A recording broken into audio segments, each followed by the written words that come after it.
Alô, você, bom dia, um dia ótimo. Nós estamos lendo a Bíblia toda. Deus colocou no meu coração um desejo de ler a Bíblia toda, capítulo por capítulo. E eu comecei a ler a Bíblia, e nós já estamos no quarto livro, Números. Mas eu quero compartilhar com vocês, essa madrugada Deus me incomodou muito para eu falar sobre isso. Vamos olhar a história, a criação, em Gênesis. Deus criou todas as coisas. Criou o homem e a mulher. Criou os animais, criou tudo. Vamos olhar para o Velho Testamento e o Novo Testamento. No Novo Testamento, nós temos que fazer Deus colocou no meu coração a seguinte análise. Criação. Deus criou o homem e soprou em suas narinas o espírito, o vento do espírito. Encheu o homem com o espírito dele. No Novo Testamento, Jesus foi gerado pelo Espírito. Não houve uma relação entre Maria e José.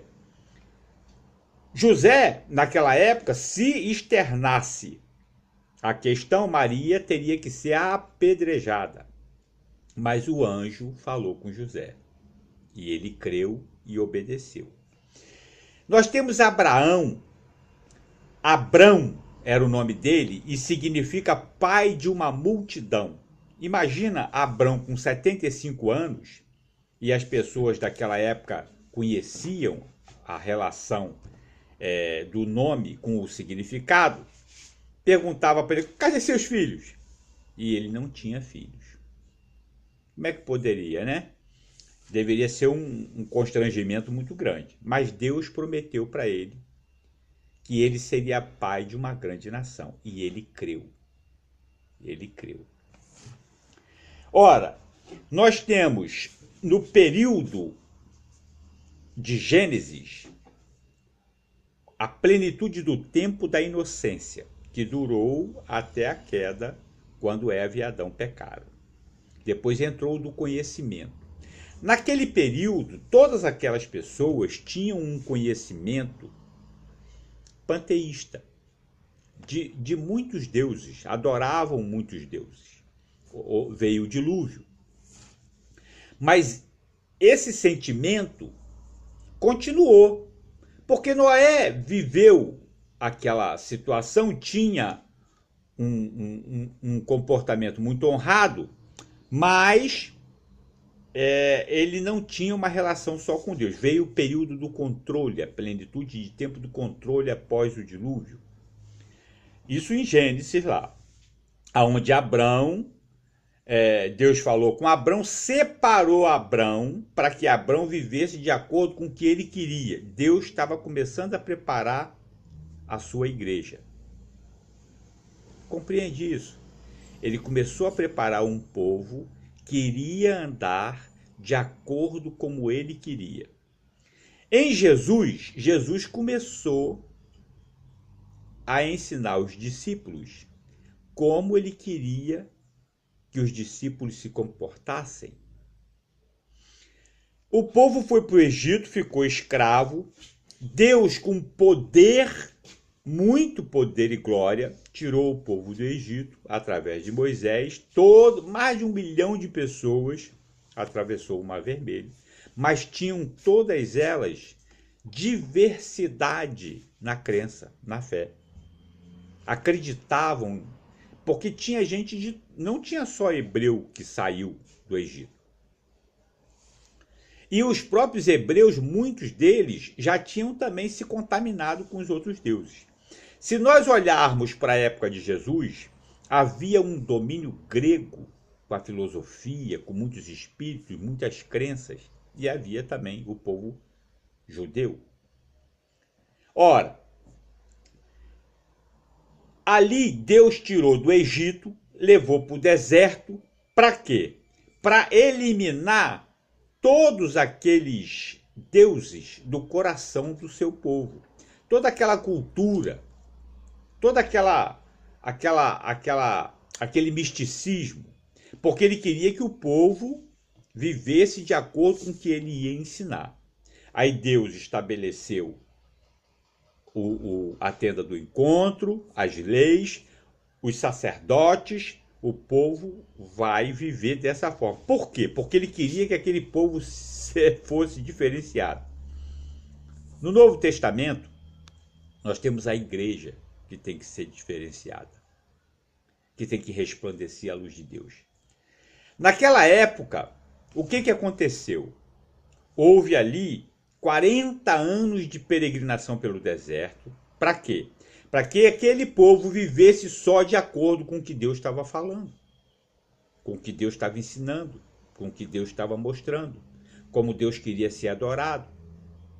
Para que todas aquelas pessoas que tivessem aquele ranço do passado, elas acabaram morrendo no deserto, para que ficassem pessoas só obedientes. Para ir para a terra prometida, viver daquela forma e ensinar para os seus filhos e assim sucessivamente. Só que nós vemos no Novo Testamento exatamente a mesma coisa. Jesus ensinou e treinou todos os discípulos, e Atos é quando entra para a terra prometida. Né? Josué entrou na terra prometida, se espalhou pela terra prometida. Em Atos ele entra na terra prometida e espalha a palavra de Deus, para que todos vivessem daquela forma. Para quê? Para viver no paraíso. Tanto naquela época, os juízes, os hebreus, os reis falharam, os sacerdotes falharam, como hoje a igreja está falhando. Naquela época tinha a promessa da vinda do Messias. Agora tem a promessa do retorno, para fazer separação do joio e do trigo. Apocalipse revela a vinda do Messias, que vai separar o joio do trigo. Se nós olharmos a Bíblia e olharmos para a história passada, presente, a gente vai ver o futuro, que está acontecendo exatamente como está pregado na Bíblia.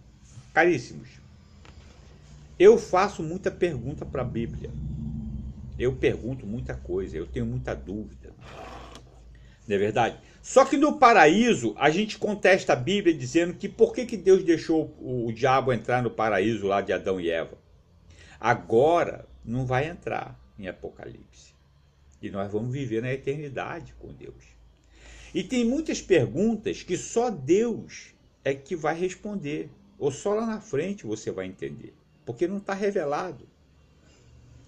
Mas se nós olharmos toda a estratégia de Deus na história do passado, nós vemos de uma forma diferente toda a estratégia presente agora. E Deus não muda, continua a mesma coisa. A promessa dele não muda. Deus é fiel.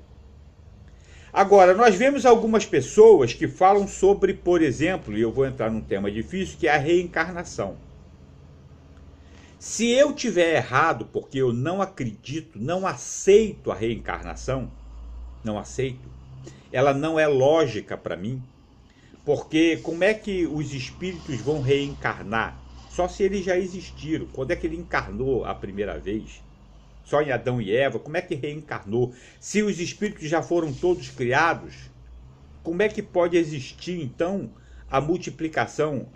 Como hoje a gente tem 7 bilhões de pessoas no mundo.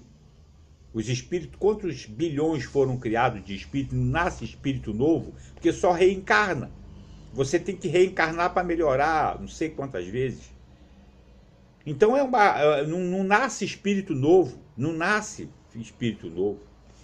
A outra questão é, se eu tiver errado na minha fé de não crer, um dia eu já criei, não creio mais. Não aceito isso como uma verdade, eu acho que isso é uma maldade incrível, que a pessoa fica presa, cativa nesse negócio. Se eu tiver errado, não vai me acontecer nenhum mal, porque aí eu vou reencarnar de novo, mesmo contra a minha vontade, porque eu, por mim, não quero reencarnar muito mais. Ou eu vou para o céu ou eu vou para o inferno. É o que eu prefiro. Mas se eu tiver errado, não vai me afetar mal nenhum. Eu sou só um desobediente que vou reencarnar de novo. Mas se você que acredita em reencarnação estiver errado, você vai para o inferno. Se você ficar nessa história de que na próxima encarnação eu pago meus pecados, na próxima encarnação eu melhoro, você tá lascado. Porque depois que morrer, meu filho, não tem mais jeito. A Bíblia é muito clara. É a segunda morte. Não tem mais chance. Então, agora eu quero dizer que o Velho Testamento, os 5 primeiros livros, para mim está muito claro no Novo Testamento. Depois, quando vier os profetas, os juízes, os reis, a gente vai ver Paulo, Pedro, Tiago, João, escrevendo as suas cartas, Judas. E o final vai ser a vinda de Jesus, em Apocalipse. Reflete sobre isso. A igreja tem que se comportar de acordo com o que Jesus ensinou. Porque senão vai para o inferno. Eu prego o inferno. Eu não posso fazer nada. Inferno existe, diabo existe e vai te levar para o inferno junto com ele. Então só Jesus salva. Só Jesus salva.